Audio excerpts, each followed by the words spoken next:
मायूस होके यूं ना रुक जाना, मायूस होके यूं ना रुक जाना, ढलते शाम में कहीं ना झुक जाना। मायूस होके यूं ना रुक जाना, ढलते शाम में कहीं ना झुक जाना। सूरज निकलेगा जल्द ही, सूरज निकलेगा जल्द ही, कहीं तुम ना चूक जाना, कहीं तुम ना चूक जाना। हेलो फ्रेंड्स, कैसे हैं आप सब लोग। मैं हूं आपकी टीचर कम दोस्त अन्नू गरसा और आप सभी प्यारे प्यारे दोस्तों का स्वागत करती हूं मेरे यूट्यूब चैनल रीड पर जीत में।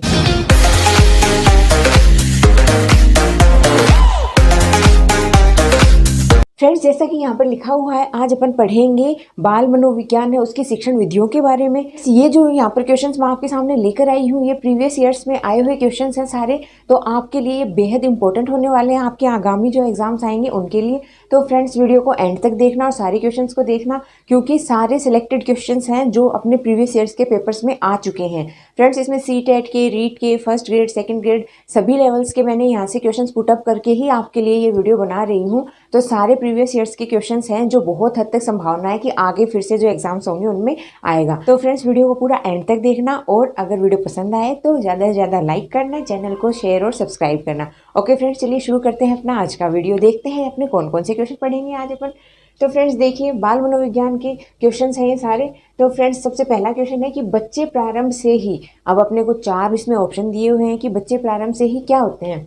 तो फ्रेंड्स, पहला जो ऑप्शन अपने सामने वो है कि बच्चे प्रारंभ से ही बहुभाषिक होते हैं। सेकंड है द्विभाषिक होते हैं। थर्ड है एक भाषिक होते हैं। फोर्थ है भाषा में कमजोर होते हैं। बताइए फ्रेंड्स, बच्चे शुरुआत से ही क्या होते हैं।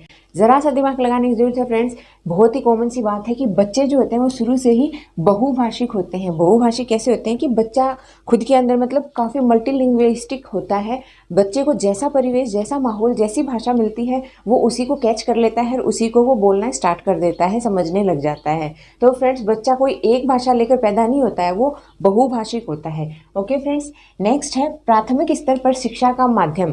प्राथमिक स्तर है उस पर शिक्षा का माध्यम क्या होना चाहिए फ्रेंड्स, ये अपने सामने क्वेश्चन है। इसके ऑप्शंस दिए गए हैं। पहला ऑप्शन है प्राथमिक स्तर पर शिक्षा का माध्यम हिंदी होना चाहिए। सेकंड है बच्चे की मातृभाषा होना चाहिए।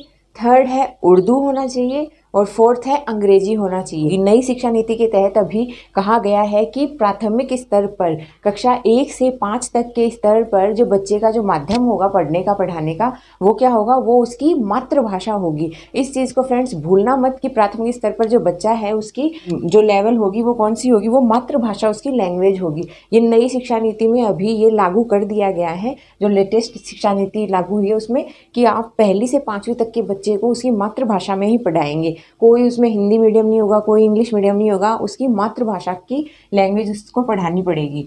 ओके फ्रेंड्स, नेक्स्ट क्वेश्चन है दूसरी कक्षा में पढ़ने वाला अक्षय हिंदी की कक्षा में अपनी मातृभाषा में बात करता है, आप क्या करेंगे। क्वेश्चन को फिर से रिपीट कर रही हूँ कि एक दूसरी कक्षा का छात्र है जिसका नाम है अक्षय, वो अपनी कक्षा में, हिंदी की कक्षा में, अपनी जो उसकी खुद की मातृभाषा है, मान लीजिए कि उसकी मातृभाषा मारवाड़ी है, कन्नड़ है, उर्दू है, जो भी है, तो हिंदी की क्लास चल रही है और वो बच्चा जो है वो अपनी मातृभाषा का उसमें यूज़ कर रहा है, तो आप एक टीचर होने के नाते क्या करेंगे।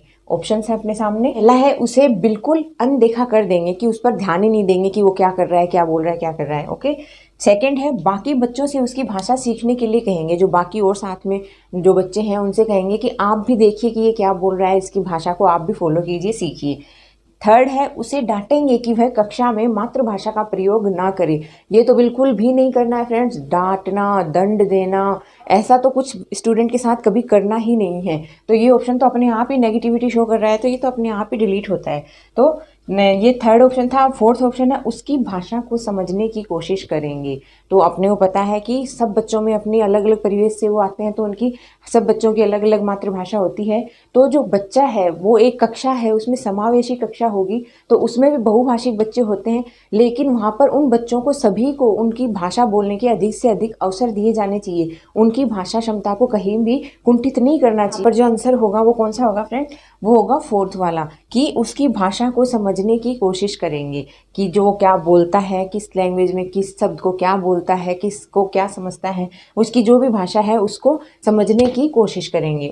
आगे है फ्रेंड्स, प्राथमिक कक्षाओं में बच्चे बहुत कुछ लेकर विद्यालय आते हैं। जो छोटे बच्चे होते हैं वो जब पहली बार विद्यालय आते हैं तो वो अपने साथ बहुत कुछ लेकर आते हैं। क्या क्या लेके आते हैं, जैसे अपनी डैश, अपने अनुभव, दुनिया को देखने का अपना दृष्टिकोण आदि। तो अपनी डैश में क्या लेकर आते हैं वो अपने को फिलअप करना है। तो जो छोटा सा बच्चा है जो प्राथमिक लेवल पर प्राइमरी लेवल पर आ रहा है वो अपने साथ क्या क्या लेके आता है, जो उसने दुनिया के बारे में सोचा है समझा है, उसका जो दृष्टिकोण है उसको लेकर आएगा, अपनी समझ को लेकर आएगा, अपनी सोच को लेकर आएगा। साथ में ही अपनी डैश यहाँ पर क्या ऑप्शन आना चाहिए, अपन ऑप्शंस को देखकर उसका आंसर देंगे।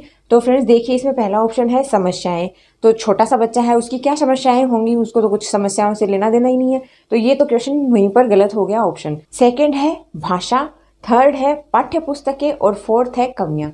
तो फ्रेंड्स अपने को पता है एक प्राथमिक स्तर का जो बालक है वो अपने साथ क्या क्या लाएगा, उसके पास ना तो समस्याएं होंगी, ना उसके पास कोई पाठ्य पुस्तकें होंगी कि भाई वो उसको लेके जा पाएगा, ना उसमें कुछ खुद में उसके पास कोई कमियां होंगी कि भाई वो उनको लेके आएगा। वो क्या लाता है, वो सिर्फ अपनी भाषा लाता है, अपनी जो उसकी मातृभाषा होती है प्राथमिक स्तर पर, वो बस उसको लेकर आता है जो उसकी समझ में आता है। तो फ्रेंड्स यहाँ पर आंसर होगा कि क्या लेकर आता है, भाषा लेकर आता है। तो प्राथमिक स्तर की कक्षाओं में जो बच्चे अपने साथ क्या क्या लेके आते हैं विद्यालय में, अपनी भाषा, अपने अनुभव और दुनिया को देखने का उनका दृष्टिकोण।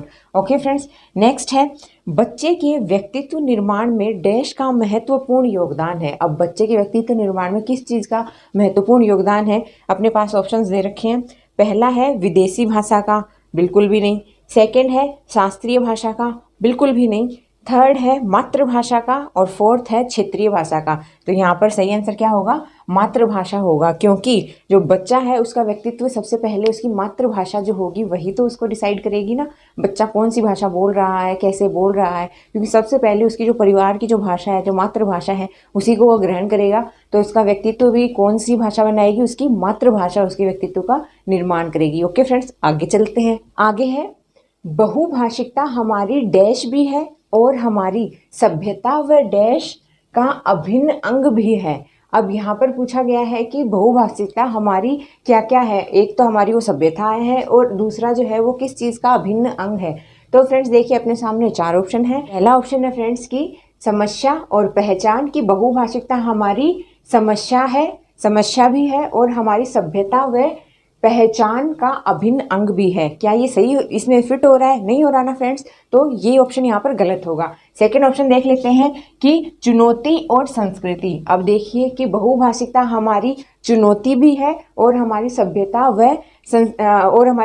व संस्कृति का अभिन्न अंग भी है। ये हो सकता है, क्या पता हो सकता हो। थर्ड है फ्रेंड्स विडंबना और संस्कृति की बहुभाषिकता हमारी विडंबना भी है और हमारी सभ्यता व संस्कृति का अभिन्न अंग भी है, क्या पता ये भी हो सकता है। फोर्थ है पहचान और संस्कृति की बहुभाषिकता हमारी पहचान भी है और हमारी सभ्यता व संस्कृति का अभिन्न अंग भी है। फ्रेंड्स जरा सोचिए कि इसमें से कौन सा ऑप्शन सही होगा। इसमें होगा फोर्थ वाला कि बहुभाषिकता हमारी पहचान भी है और हमारी सभ्यता व संस्कृति का अभिन्न अंग भी है। कैसे है फ्रेंड्स, अपने को पता है अपना जो इंडिया है इसमें काफ़ी डिफरेंट टाइप्स की लैंग्वेज बोली जाती हैं, बहुभाषिक लैंग्वेज अपने यहाँ पर चलती हैं। तो फ्रेंड्स ये अपनी पहचान हुआ ना कि इंडिया में कितने टाइप की लैंग्वेज बोली जाती हैं, तो ये अपनी पहचान हो गया और अपनी संस्कृति है उसका अभिन्न हिस्सा है, क्योंकि प्राचीन काल के समय से ही अपनी जो भाषा है उसमें विविधता पाई जाती है। ओके फ्रेंड्स, तो ये इसका आंसर होगा फोर्थ वाला की पहचान भी है और हमारी सभ्यता और संस्कृति का अभिन्न हिस्सा भी है। ओके फ्रेंड्स, नेक्स्ट क्वेश्चन है मैं अपनी कक्षा में बहुभाषिकता को महत्व देती हूँ। जैसे कोई टीचर है वो कह रही है कि मैं अपनी कक्षा में बहुभाषिकता को महत्व देती हूँ, तो इसलिए मैं क्या करती हूँ। उसके ऑप्शन है अपने सामने कि पहला है सभी बच्चों को अपनी मातृभाषा में कहने सुनने की आज़ादी देती हूँ। सेकंड है भिन्न भिन्न भाषाओं की पुस्तकों का आदर करती हूँ, जितनी भी अलग अलग टाइप की बुक्स हैं उनका आदर करती हूँ। थर्ड है बच्चों को कई भाषाओं की कविताओं का गान करवाती हूँ, कि डिफरेंट टाइप की जो लैंग्वेजेस हैं उनमें जो पोएम्स होती हैं, कविताएं होती हैं, उनमें मैं उन बच्चों को क्या करवाती हूँ, पोएट्री जो है वो बुलवाती हूँ, गान करवाती हूँ। ओके, नेक्स्ट है श्याम पथ पर हिंदी भाषा के शब्दों का अर्थ लिखती हूँ, कि जो हिंदी भाषा में पढ़ा रही हूँ उसके श्याम पथ पर जो अर्थ होते हैं उन शब्दों के वो मैं उस पर लिखती हूँ। तो फ्रेंड्स बताइए इन चारों में से कौन सा ऑप्शन ज़्यादा सही है। तो फ्रेंड्स इन चारों में से मैं आपको बता देती हूँ कि जो पहला ऑप्शन है वो एकदम सही है। कैसे फ्रेंड्स, कि इसमें बताया गया है कि बहुभाषिकता को महत्व देती हूँ। तो जहाँ बहुभाषिकता को महत्व दिया जाएगा, कि खूब सारी भाषाओं को महत्व दिया जाएगा, तो वहाँ कोई बच्चा किसी भी फील्ड से किसी भी भाषा से आया हो उसको अपनी भाषा में, अपनी मातृभाषा में कहने और सुनने की आज़ादी दी जाएगी फ्रेंड्स, कि बच्चा किसी भी लैंग्वेज से आया हो, किसी भी बैकग्राउंड की, किसी भी मातृभाषा से आया हो, तो जब तक वो ज़्यादा से ज़्यादा कहेगा सुनेगा नहीं अपनी भाषा में, तब तक उस कक्षा में बहुभाषिकता को महत्व कैसे दिया जाएगा। तो बहुभाषिकता को महत्व देती हूँ, इसीलिए मैं सब बच्चों को कहने की और सुनने की आज़ादी देती हूँ कि वो ज़्यादा से ज़्यादा अपनी मातृभाषा में कहें और सुने, मतलब बोलचाल जारी रखें। तो इसमें पहला ऑप्शन सही आएगा कि अपनी मातृभाषा को कहने सुनने की आज़ादी देती हूँ। ओके, नेक्स्ट क्वेश्चन देखिए। नेक्स्ट है फ्रेंड, द्विभाषिक बच्चे डैश विकास, सामाजिक सहिष्णुता और डैश चिंतन में अपेक्षाकृत बेहतर होते हैं। जो द्विभाषिक बच्चे होते हैं वो अपेक्षाकृत उन बच्चों से बेहतर होते हैं जो एक भाषिक होते हैं। एक भाषिक, द्विभाषिक यानी एक भाषिक यानी ऐसा बच्चा जिसको सिर्फ एक ही लैंग्वेज आती हो, द्विभाषिक यानी ऐसा बच्चा जिसको 2 लैंग्वेजेस आती हो। तो फ्रेंड्स इसमें अपने को 2 इसमें फिलिंग द ब्लैंक्स दे रखे हैं, खाली स्थान दे रखे हैं, जिसमें अपने को ऑप्शन में से आंसर भरना है। देख लेते हैं अपने सामने कौन कौन से ऑप्शन है। आइए, पहला है फ्रेंड्स संज्ञानात्मक और सीमित। अब अपन पुट करके देख लेते हैं अपने आंसर में कि क्या ये सही बैठते हैं। तो पहला देखिए, द्विभाषिक बच्चे संज्ञानात्मक विकास, सामाजिक सहिष्णुता और सीमित चिंतन में अपेक्षाकृत बेहतर होते हैं। सीमित कर दिया है इसमें, यहाँ पर सीमित आ गया है, तो सीमित आ गया है तो बाउंड कर दिया है, तो ये तो इसमें हो ही नहीं सकता, क्योंकि किसी भी चीज़ में केवल, मात्र, ही, सीमित ये आ जाते हैं, वो ऑप्शन तो सरासर गलत ही होगा। आप इस चीज़ को दिमाग में बैठा लीजिए कि आप बच्चे को कहीं भी बाउंड नहीं कर सकते, उसकी सोच को, उसके कार्य को कहीं पर भी आप बाउंडेशन नहीं लगा सकते। तो यहाँ पर सीमित ऑप्शन आ रहा है, तो ये तो वैसे ही अपना ऑप्शन गलत हो गया। ओके, नेक्स्ट है अपना संक्रियात्मक और सीमित। इसमें भी सीमित आ रहा है, दोनों में सीमित आ रहा है। इसमें संज्ञानात्मक सीमित था, इसमें संक्रियात्मक सीमित है, तो सीमित दिख गया ना, तो उसको कैंसिल ही कर दो, वो तो गलत होगा ही। थर्ड वाला ऑप्शन है कि थर्ड है संज्ञानात्मक और विस्तृत। अब अपने को फोर्थ ऑप्शन तक जाने की अपने को ज़रूरत ही नहीं है, क्योंकि इसमें आ गया संज्ञानात्मक विस्तृत और इसमें है संक्रियात्मक केंद्रित। तो अपने दोनों ही पुटअप करके देख लेते हैं। पहला है कि द्विभाषिक बच्चे संज्ञानात्मक विकास, सामाजिक सहिष्णुता और विस्तृत चिंतन में अपेक्षाकृत बेहतर होते हैं। तो अपने को यहाँ इन ऑप्शन से ही पता चल रहा है कि आंसर तो यही होगा, क्योंकि इसमें विस्तृत चिंतन के बारे में बताया गया है। तो अगर पहला आपसे नहीं भी हो रहा है तो विस्तृत चिंतन को बढ़ावा कौन सा ऑप्शन दे रहा है, थर्ड ऑप्शन दे रहा है। तो बिना सोचे समझे ही इस पर टिक कर सकते हैं कि यही आपका सही आंसर होगा।